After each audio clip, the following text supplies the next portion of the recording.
गांव के बाहर एक पुरानी हवेली थी। टूटी दीवारें, काई लगी छत और खिड़कियों से उड़ती धूल।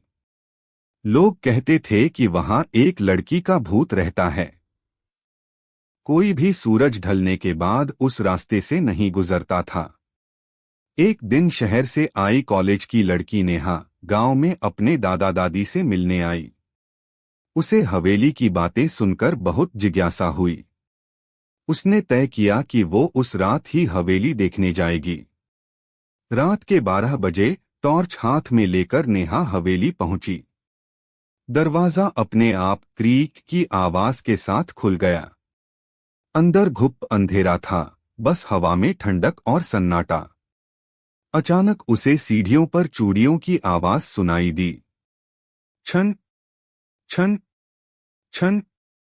नेहा ने टॉर्च ऊपर उठाई, वहां कोई नहीं था। वो धीरे धीरे आगे बढ़ी और दीवार पर कुछ पुरानी तस्वीरें देखीं। एक तस्वीर में बिल्कुल उसकी जैसी दिखने वाली एक लड़की थी। उसके नीचे लिखा था, राधा हवेली की आखिरी मालकिन 1945। नेहा के हाथ कांप गए। तभी पीछे से किसी ने धीरे से उसका नाम पुकारा, नेहा। उसने पलटकर देखा, सफेद साड़ी में एक लड़की खड़ी थी, आंखें लाल, चेहरे पर आंसू।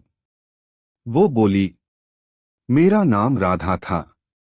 मैं इसी हवेली में रहती थी।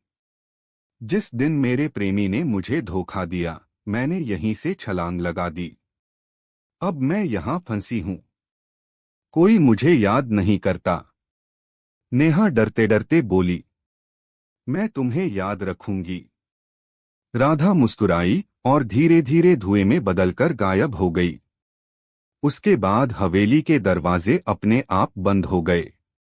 अगली सुबह गांव वाले जब हवेली पहुंचे तो दरवाजे पर नेहा बेहोश पड़ी थी और उसके हाथ में वही पुरानी चूड़ी थी जो राधा की तस्वीर में थी।